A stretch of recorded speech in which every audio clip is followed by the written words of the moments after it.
ETF index mutual funds నేర్చుకుని stock మార్కెట్లో రాణించాలనుకుంటున్నారా? వెంటనే ఈ నెంబర్కి కాల్ చేయండి. సుమన్ టీవీ ప్రేక్షకులకు నమస్కారం. నేను ఎనలిస్ట్ మందరి కృష్ణారెడ్డిని మాట్లాడుతున్నాను. ఎనర్జీ ఎమర్జెన్సీ భారతదేశంలో ప్రవేశపెట్టబోతున్నారా?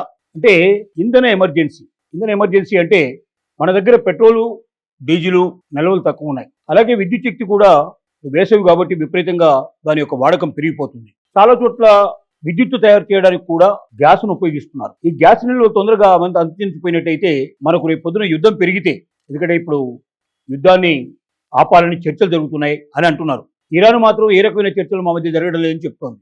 కానీ ట్రంప్ మాత్రం చర్చలు జరుగుతున్నాయి, చర్చలు చాలా పురోగతిలో ఉన్నాయి, ఏ క్షణంలో అయినా చర్చలు సఫలీకృతం కావచ్చు అని రకరకాలుగా ప్రచారం చేయడానికి ప్రయత్నం చేస్తున్నారు. ట్రంప్ మాటలు ఎవరు నమ్మడం లేదు. ఎందుకంటే ట్రంప్కు అబద్ధాలు చెప్పడం అలవాటు. ఈరోజు చెప్పింది రేపు చెప్పడు, రేపు చెప్పింది ఎల్లుండి చెప్పడు. ట్రంప్ యొక్క ఆలోచన ధోరణి తెలిసినటువంటి ప్రపంచం ట్రంప్ను నమ్మడం లేదు. ఇరాన్ గట్టిగా ఘాటుగా హెచ్చరిక చేస్తోంది.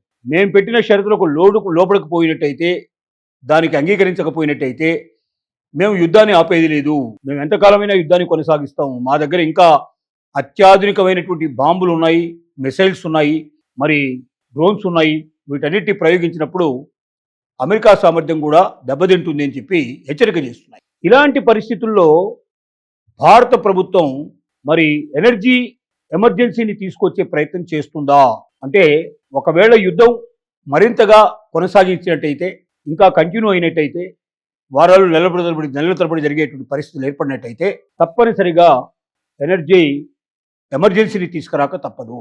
ఎనర్జీలో ఏమేమి వస్తున్నాయి మనం ఇప్పుడు చూసుకున్నట్టయితే, మనకు గ్యాసు ఎనర్జీలోనే వస్తుంది, అలాగే మనకు పెట్రోలు, డీజిలు, అలాగే విద్యుత్ ఉత్పత్తి, ఇవన్నీ కూడా మనకు ఇంకా వీటికి సంబంధించిన అనుబంధమైనవన్నీ కూడా మనకు ఎనర్జీ కింద వస్తాయి. ఈ ఎనర్జీ ఉండటం వల్లనే, ఈ ఇంధనం సరిగ్గా ఉపయోగపడటం వల్లనే పరిశ్రమలు నడుస్తాయి, వాహనాలు నడుస్తాయి, దానికి సంబంధించినటువంటి మొత్తం టోటల్గా వ్యవస్థ అంతా కూడా ముందుకెళ్తుంది.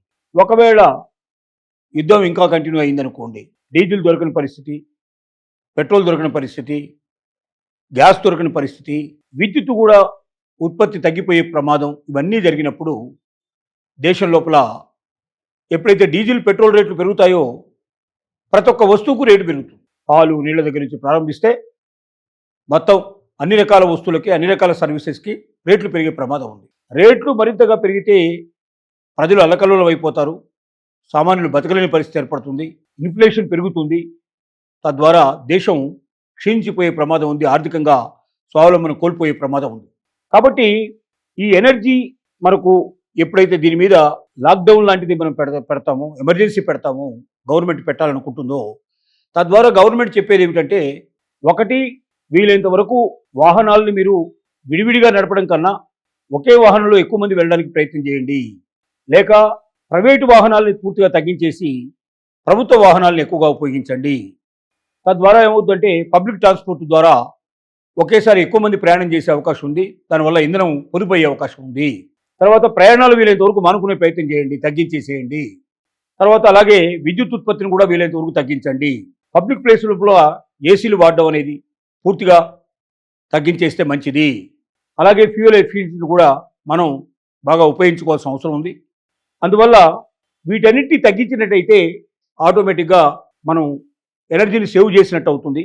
డీజిలు, పెట్రోలు, కిరోసిను, అలాగే గ్యాసుని, విద్యుత్తును ఎంత ఆదా చేయగలిగితే అంత దేశం పురోగమనంలో ముందుకు వెళ్ళే అవకాశం ఉంటుంది. యుద్ధ ప్రభావం మన మీద తక్కువగా ఉండే అవకాశం ఉంటుంది.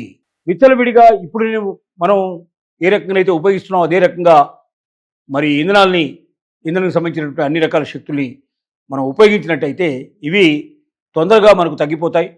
మన దగ్గర నిల్వలు తక్కువ ఉన్నాయి. మరి యుద్ధం కొనసాగినట్టయితే మనకు దొరకవు. 90% మనం దేశీయ అవసరాల కోసం ఇతర దేశాల మీద మనం ఆధారపడి ఉన్నాం.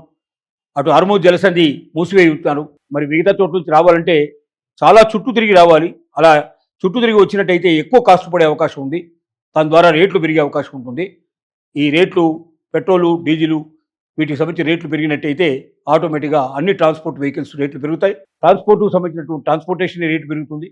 మరి మనం ఎప్పుడైతే ప్రయాణ ఖర్చులు పెరిగిపోతాయో అన్ని వస్తువుల యొక్క రేట్లు పెరిగే అవకాశం ఉంది. కాబట్టి ప్రతి ఒక్క మనిషి, భారతీయుడు అనేటువంటి వాడు ఒక్కరు, భారతీయుడే కాదు ప్రపంచంలో అందరూ చేయాల్సిన పని, కానీ మనం మిగతా దేశాల మీద మనకు నియంత్రణ ఉండదు కాబట్టి మన దేశంలో ఇవాళ ప్రధానమంత్రి మరి రేపు అందరూ ముఖ్యమంత్రులతో మాట్లాడబోతున్నారు. ఆయన మాట్లాడే సారాంశం కూడా దాదాపుగా ఇదే ఉంటుంది. రేపు ఇవ్వాల్సినటువంటి రిబేట్ను ఇవాళనే ఇచ్చేశారు. అంటే ఏదైతే ఎక్సైజ్ సుంకాన్ని డీజిల్ మీద పెట్రోల్ మీద వసూలు చేస్తున్నారో 13 రూపాయల మన దగ్గర ఇవాళ వసూలు చేస్తున్నారు. పెట్రోల్ మీద 13 రూపాయలు బదులుగా 3 రూపాయలే వసూలు చేయండి, 10 రూపాయలు తగ్గించేసేయండి అని చెప్పి ఎక్సైజ్ సుంకాన్ని తగ్గించారు. అలాగే డీజిల్ మీద 10% వసూలు చేస్తున్నారు. మరి 1 రూపాయి కూడా వసూలు చేయొద్దు, జీరో పెట్టేసేయండి అని చెప్పి డీజిల్ కూడా తగ్గించారు. అంటే డీజిల్ మీద పెట్రోల్ మీద కొంత సుమారు 10 రూపాయలు తగ్గినట్టే లెక్కేసుకోవాలి 1 లీటర్కి. కానీ ఇది ఎంతకాలం ఉంటుందని మనం చెప్పలేం. ఇప్పుడు ప్రభుత్వం దగ్గర ఉన్న అవకాశం ఉంది కాబట్టి దాన్ని తగ్గించేయడం జరిగింది. కానీ ప్రపంచం నుంచి మొత్తం టోటల్గా రేట్లు పెరిగిపోయినప్పుడు ఆటోమేటిక్గా మనం కూడా రేట్లు పెంచాల్సిన అవసరం. 5 రాష్ట్రాల్లో ఇప్పుడు ఎన్నికలు ఉన్నాయి కాబట్టి ఎన్నికలను దృష్టిలో పెట్టుకుని కూడా కేంద్ర ప్రభుత్వం ప్రస్తుతానికి ఎక్కడ కూడా ఏ పెంపుదల చేయకుండా వీరంత తక్కువ రేట్ లోపల ప్రజలకు దొరికేటట్టుగా చేద్దామని ప్రయత్నం చేస్తూ ఉంది.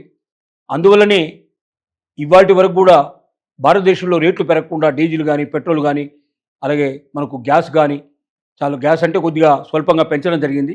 మిగతా ఇవి పెరగకుండానే ప్రయత్నం చేస్తూ ఉన్నారు. అవి ఎంతవరకు హోల్డ్ చేయగలరు, ఎంతవరకు ప్రయత్నం చేయగలరంటే ఎక్కువ రోజులు చేసే అవకాశం ఉండదు. కాబట్టి ఇంకా యుద్ధం వారాల తరబడి నెలల తరబడి కంటిన్యూ అయినట్టయితే ప్రపంచం అంతా సంక్షోభంలో పడుతుంది, భారతదేశం కూడా సంక్షోభంలో పడుతుంది. కాబట్టి మనం ఎనర్జీ ఎమర్జెన్సీని అలవాటు చేసుకొని ప్రభుత్వం కూడా దాన్నే విధించాలనే ఆలోచన ఉంది.